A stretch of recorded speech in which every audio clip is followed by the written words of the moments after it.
Hi viewers, welcome back to Fortress. Fish fry வந்து ரொம்ப different ஆட்டும் இந்த மாவுல வந்து டிப் பண்ணி ஃப்ரை பண்ணும்போது ரொம்ப டேஸ்டா இருக்கும். வாங்க வீடியோக்குள்ள போலாம்.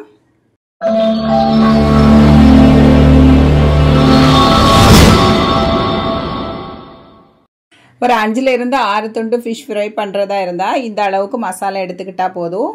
1 டேபிள் ஸ்பூன் முழு நல்ல மிளகு சேர்த்துக்கிட்டா, கல்லுப்பு வந்து 1 டீஸ்பூன் அளவுக்கு சேர்த்துக்கிட்டா, அப்புறமா வந்து வத்தல் மிளகாய் வந்து நமக்கு காரத்துக்கு தகுந்தவாறு சேர்த்துக்கலாம். நான் ஒரு 6 ல இருந்து 7 வரை சேர்க்கணும், பட் எனக்கு காரம் ரொம்ப தேவைப்படல. ஸோ 5 பச்சை மிளகாய் சேர்த்துட்டேன்.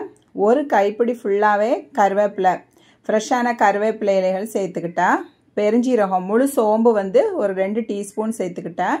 கொடம்புளி இன்னைக்கு எடுத்திருக்கேன். கொடம்புளி ஒரு துண்டு சேர்த்து நல்லா அரைச்சிட்டு வந்துடலாம். இப்போ வந்து இஞ்சி பூண்டு, ஒரு துண்டு இஞ்சியும் ஒரு 4 ல இருந்து 5 பற்கள் பூண்டு, பெரிய பூண்டுனா, நாட்டு பூண்டு சின்ன பூண்டுனா ஒரு 7 ல இருந்து 8 பற்கள் சேர்த்து நல்லா அரைச்சிட்டு வந்துடலாம். மீன் வந்து நல்லா கழுவி எடுத்திருக்கேன். தலையும் சேர்த்து தான் நான் எடுத்திருக்கேன். ஸோ எனக்கு வந்து இவ்வளோ மசாலாவும் கரெக்டாகவே இருந்துச்சு. நம்ம அரைச்சி வச்சுருந்த மசாலா விழுது வந்து இது மாதிரி பேஸ்ட் அளவுக்கு நல்லாவே அரைச்சிக்கணும். இப்போது க்ளீன் பண்ணி வச்சுருக்க மீன் துண்டுகளில் மசாலா எல்லாமே நல்லா அப்ளை பண்ணிக்கலாம். ஒரு பீஸாட்டு எடுத்து அப்ளை பண்ணிக்கிட்டேன். இப்போ வந்து இடியப்ப மாவு எடுத்திருக்கேன். நம்ம அப்ளை பண்ணி வச்சுருக்க மீன் துண்டுகளை வந்து இந்த இடியப்ப மாவில் லைட்டாக இது மாதிரி புரட்டி விட்டுட்டு எடுத்துக்கலாம். மாவு புரட்டியது நம்ம உடனே ஃப்ரை பண்ணிக்கலாம். இது வந்து பொரிக்கிறதுக்கும் ஒட்டாமல் வரும், நல்ல டேஸ்ட்டாகவுமே இருக்கும். நான் இந்த ஃபிஷ் கூட ஃப்ரை பண்ணுறதுக்காக உருளைக்கிழங்கு 4 எடுத்து ஃப்ரெஞ்ச் ஃப்ரைக்கு கட் பண்ணுற மாதிரி கட் பண்ணி அந்த மசாலாவும் நல்லா அப்ளை பண்ணி வச்சுட்டா.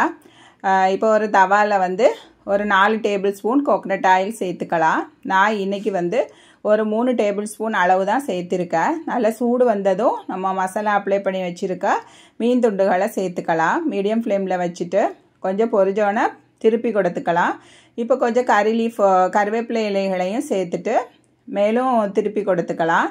திருப்பி கொடுத்துட்டா ஒரு டோட்டலாக ஒரு 7 ல இருந்து 10 நிமிஷத்துக்குள்ளால் ஃபிஷ் ஃப்ரை வந்து தயாராகிடும். இந்த மாவில் நம்ம வந்து புரட்டி எடுக்கிறதுனால மீன் வந்து ஒட்டாமலே வரும். இது மாதிரி அரிசி மாவில் மீன் துண்டுகளை வந்து புரட்டி எடுத்து பொரிக்கும் போது சாதாரணமாக நம்ம ஸ்டீல் சாஸ்பேன் இல்லைனா எதுலையுமே இரும்பு சட்டியில் கூட நம்ம பொரித்து எடுக்கலாம், ஒட்டாமலே வரும். ட்ரை பண்ணி பாருங்கள். நான் இன்றைக்கி இந்த மசாலாவும் இந்த மாவும் சேர்த்து இந்த உருளைக்கிழங்கும் சேர்த்து ஃப்ரை பண்ண அந்த ஃபிஷ் ஃப்ரை வந்து செம்ம எம்மியாகவே இருந்துச்சு. மீன் துண்டுகள் வந்து ஒரு 5 நிமிஷத்துலேயே ஹாஃப் குக் ஆயிரும். 2 பக்கமுமே ஃப்ரை பண்ண பிறகு இந்த பொட்டேட்டோ பீஸை வந்து சேர்த்துக்கலாம். உருளைக்கிழங்கு துண்டுகளை சேர்த்த பிறகு மூடி வச்சுட்டு ஒரு 3 நிமிஷம் வேக விட்டுடலாம். அப்புறம் கொஞ்சம் புரட்டி கொடுத்துட்டு ஒரு 3 நிமிஷம் வேக வச்சுட்டு இப்போ தக்காளி 2 கட் பண்ணி வச்சுருக்கேன், அதையும் இப்படி தூவிக்கலாம். தக்காளி சேர்த்ததும் ஒரு 3 நிமிஷம் கவர் போட்டு வச்சுட்டு லைட்டாக மிக்ஸ் பண்ணி கொடுத்துட்டா அருமையான ஃபிஷ் ஃப்ரை தயாராகிடும். ரைஸ் ரசத்து கூட இந்த ஃபிஷ் ஃப்ரையும் சூப்பராக இருந்துச்சு. இந்த ரெசிபி உங்களுக்கு ரொம்ப யூஸ்ஃபுல்லாக இருந்தால் வீடியோக்கு ஒரு லைக் போட்டுடுங்க. இது வரைக்கும் நம்ம சேனல் சப்ஸ்கிரைப் பண்ணலைன்னா சப்ஸ்கிரைப் பண்ணிடுங்க. ஃப்ரெண்ட்ஸ் அண்ட் ஃபேமிலி கூட வீடியோ ஷேர் பண்ணுங்க. கமெண்ட் பாக்ஸில் பதிவுகளை மறக்காமல் எழுதுங்க. இன்னும் ஒரு ஹெல்த்தியான வீடியோங்களை சந்திக்கும் வரை டேக் கேர், பை. ஆரோக்கியமான இயற்கையான உணவுகள் சாப்பிட்டு வயிறையும் உயிரையும் காப்போம். தேங்க்யூ ஃபார் வாட்சிங்.